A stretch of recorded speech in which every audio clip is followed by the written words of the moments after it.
Hello everyone, कैसे हैं आप सब। एक बार पुनः शिव कोचिंग क्लासेस पर स्वागत है। उम्मीद करता हूं आप सब अच्छे होंगे, मस्त होंगे, बेहतर होंगे, आपकी पढ़ाई बेहतर चल रही होगी। क्लास 11th फिजिक्स में बच्चों चैप्टर 2 स्टार्ट कर रहा हूं, जिस चैप्टर का नाम है सरल रेखा में गति।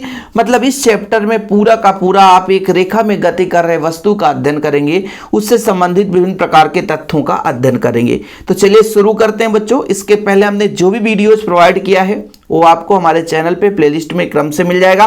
भटकने की जरूरत नहीं है, शिव कोचिंग क्लासेस में प्लेलिस्ट बना दिया गया है। आप लोग परेशान मत होना, पूरा बेसिक से पढ़ाते हैं बच्चों। जैसे आज ये लेक्चर नंबर 1 है, जो पूरे चैप्टर का निचोड़ होता है। जो पहला लेक्चर पढ़ लिया समझ लो आधा बेसिक कंप्लीट हो गया। तो चलिए शुरू करते हैं बच्चों। हम बात करेंगे सबसे पहले, जैसे सरल रेखा में जो गति है, यानी कोई वस्तु एक पथ पर गति कर रहा है, एक निश्चित रेखा पर गति कर रहा है, तो भौतिक के किसी शाखा के अंतर्गत आएगा। तो एक यांत्रिकी होता है बच्चों शाखा, और यांत्रिकी के अंतर्गत हम इनको अध्ययन करते हैं। तो यांत्रिकी एक भौतिकी की शाखा है, जिसके अंतर्गत हम किसी वस्तु पर लगने वाला बल या उस वस्तु के गति या बल और गति में संबंध का अध्ययन करते हैं। तो आपका बच्चों क्या कहलाता है, यांत्रिकी। यानी इन चीजों को यांत्रिकी के अंतर्गत रखा गया है। आप लोग पढ़ते हैं जैसे फिजिक्स की कई सारी शाखाएं हैं, यांत्रिकी है, प्रकाशिकी है, ये सारी के सारी बहुत पुरानी शाखाएं हैं बच्चों। और यांत्रिकी के अंतर्गत हम क्या करते हैं, जैसे मान लीजिए किसी वस्तु पर हमने बल लगाया या किसी पिंड पर हमने बल लगाया और पिंड में क्या हो रही है, गति हो रही है। तो चाहे हम उसके अंतर्गत बल का अध्ययन करें, चाहे पिंड के गति का अध्ययन करें, या बल और पिंड के बीच किस प्रकार से संबंध है उसका अध्ययन करें, वो आपका बच्चों यांत्रिकी कहला जाता है। तो भौतिकी की वह शाखा जिसके अंतर्गत बल, पिंडों की गति एवं उनमें पारस्परिक संबंध का अध्ययन करते हैं, वो आपका यांत्रिकी कहलाता है। जैसे आप बच्चों साइकिल चलाते हैं, तो साइकिल एक छोटा सा पिंड हो गया, साइकिल एक छोटा सा बिंदु वस्तु हो गया, है ना, मान लीजिए। और उस पर हम बल लगाते हैं, जब बल लगाएंगे तभी वो गति करेगा। तो हम कितना बल लगाए और वो हमारा साइकिल कितना गति किया, इनके बीच क्या संबंध रहा, इनका अध्ययन करेंगे तो वो यांत्रिकी के अंतर्गत हो जाएगा। ठीक है। रेलगाड़ी पर ट्रेन की पटरी पर ट्रेन दौड़ रही है, वहां पर एक व्यक्ति बैठा है। अब व्यक्ति की गति कैसी है बच्चों, है ना, व्यक्ति के सापेक्ष है, उसके साथ बैठे व्यक्ति के सापेक्ष गति कैसी है, तो गति का अध्ययन करेंगे। तो फिर हम क्या करेंगे, उस किसके अंतर्गत अध्ययन कर रहे हैं, यांत्रिकी के अध्ययन का अंतर्गत अध्ययन कर रहे हैं। मतलब किसी भी वस्तु पर बल लगा रहे हैं या किसी भी पिंड पर कोई बल लग गया और वो पिंड की गति कैसी है, इन सब चीज का अध्ययन करेंगे बच्चों, वो आपका कहलाता है यांत्रिकी। ठीक है। और इसकी दो प्रमुख शाखाएं हैं, एक तो स्थैतिकी और दूसरा गतिकी। स्थैतिकी मतलब क्या होता है, स्थिर अवस्था में, यानी यांत्रिकी की वह शाखा जिसके अंतर्गत विरामा अवस्था की वस्तुओं का अध्ययन करते हैं। मतलब कोई वस्तु विराम में है, विराम मतलब गति नहीं कर रहा, स्थिर है। जैसे मान लीजिए आप लोग गति कर रहे हैं, ट्रेन में बैठे हैं, जा रहे हैं। तो ट्रेन में जब बैठे हैं तो एक ही सीट पर 2 व्यक्ति बैठे हैं। ठीक है बच्चों।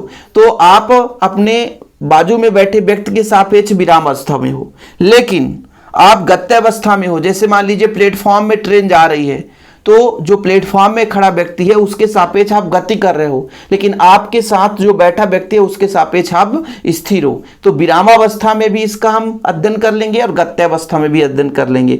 होगा कि नहीं होगा, सिंपल तरीके से आप समझो कि ट्रेन में आप जा रहे हो, यदि साथ एक ही सीट पे 2 व्यक्ति बैठे हो तो भाई उस व्यक्ति के सापेक्ष आप स्थिर हो, यानी विरामावस्था है आपका। लेकिन वहीं पे ट्रेन प्लेटफॉर्म पे जा रहा है, प्लेटफॉर्म पे गति कर रहा है, तो फिर प्लेटफॉर्म से जब ट्रेन गुजरेगा तो प्लेटफॉर्म पे खड़ा व्यक्ति है उसके सापेक्ष आप गति कर रहे हो। ये चीज होता है स्थिर अवस्था और गत्यावस्था। आगे अध्ययन करेंगे पूरा बेसिक से। तो स्थैतिकी भौतिकी की भी एक शाखा है, मतलब यांत्रिकी की एक शाखा है, जिसके अंतर्गत हम विरामावस्था की वस्तुओं का अध्ययन करते हैं बच्चों। विरामावस्था की वस्तुओं का अध्ययन करते हैं, वो आपका स्थैतिकी कहला जाता है।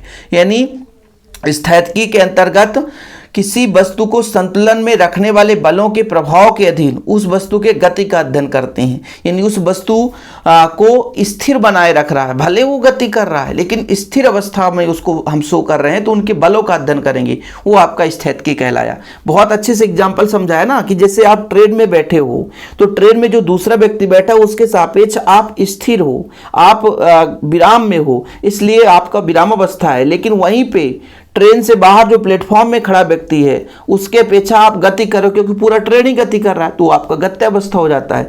तो इन दोनों के अलग अलग कंडीशन पर हम अध्ययन करेंगे, तो गत्यावस्था और विरामावस्था कहला जाएगा। तो जब हम विरामावस्था की वस्तुओं का अध्ययन करते हैं तो आपका स्थैतिकी कहला जाता है, और जब हम बच्चों क्या करते हैं, गत्यावस्था या गति उत्पन्न करने वाले कारकों को ध्यान में रखते हैं, वस्तु के गति का अध्ययन करते हैं, तो फिर आपका वो गतिकी कहला जाता है। दोनों ठीक है। यहां पर स्थैतिकी लिख लेना, यह यांत्रिकी की वह शाखा है जिसके अंतर्गत विरामावस्था वस्तुओं का अध्ययन किया जाता है। और इसमें देखो बच्चों, गतिकी यांत्रिकी की वह शाखा है जिसके अंतर्गत गति को उत्पन्न करने वाले कारकों को ध्यान में रखते हुए किसी वस्तु के गति का अध्ययन करते हैं, वो गतिकी कहला जाता है। तो दोनों चीज क्लियर है कि जब किसी वस्तु के विरामावस्था का अध्ययन करेंगे तो आपका स्थैतिकी, और जब गत्यावस्था का अध्ययन करेंगे तो गतिकी कहला जाता है। इन सब चीजों के अध्ययन करने के लिए हम एक निर्देश तंत्र, एक तंत्र का प्रयोग करते हैं जिसके सापेक्ष किसी वस्तु के गति का अध्ययन किया जाता है, यानी फिक्स वैल्यू मान लिया जाता है। जैसे आप लोग देखते हैं कि स्कूल में दौड़ होता है, तो दौड़ में क्या करते हैं, एक फिक्स पॉइंट बना लेते हैं और उस पॉइंट से बताते हैं ये इसको टच करके जाना है, फिर लौट के आना है, यहीं पे पहुंचना है, तो आपका फिक्स एक राउंड कहला जाएगा।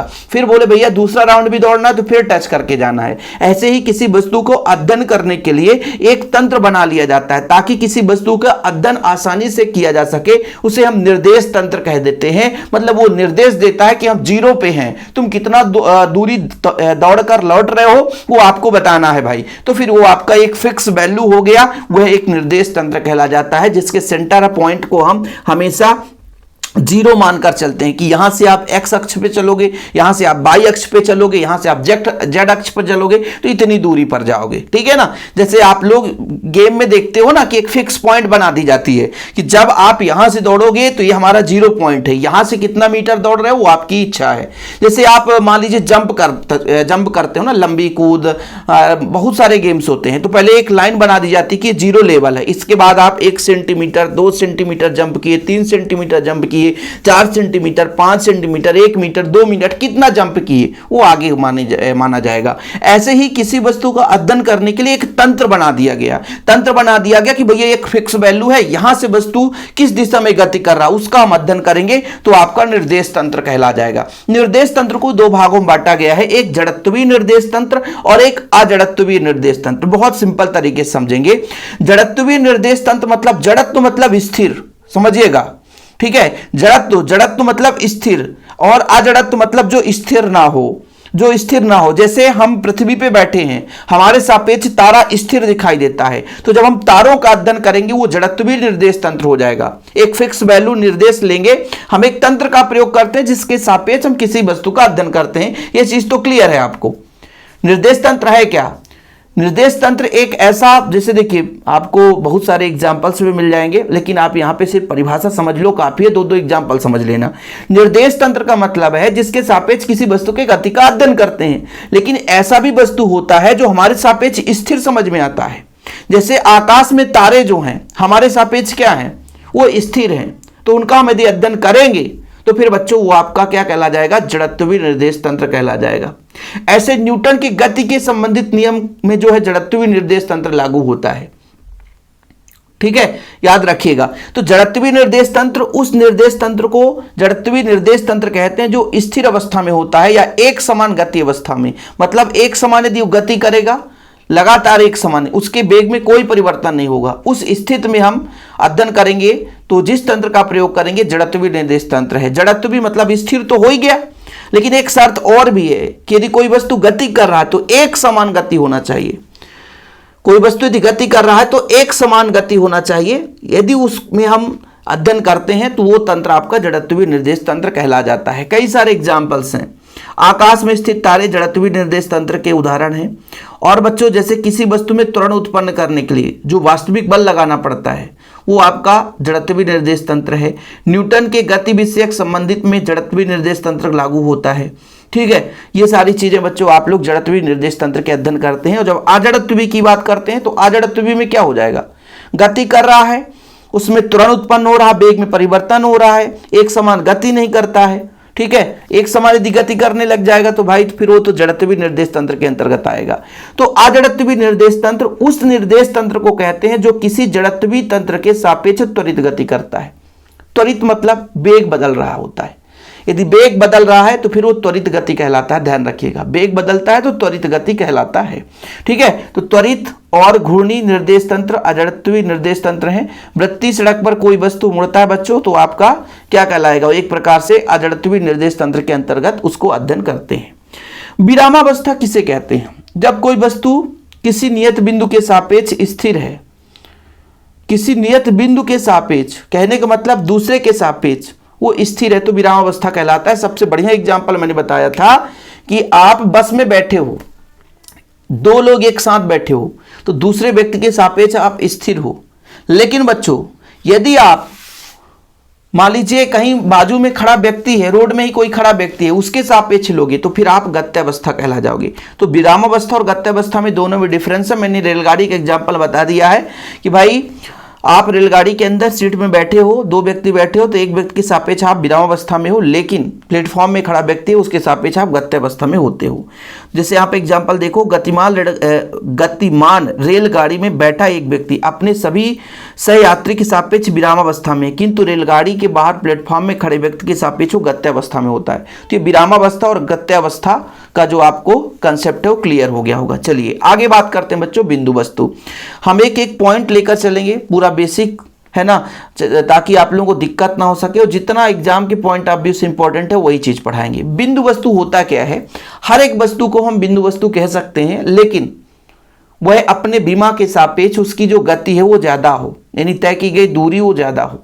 जैसे आप गेंद लेते हैं, ये गेंद छोटा है, वो बिंदु वस्तु मान सकते हैं, और उसके यदि हम गति की बात करें, उसके द्वारा तय की गई दूरी की बात करें तो बहुत ज्यादा होता है।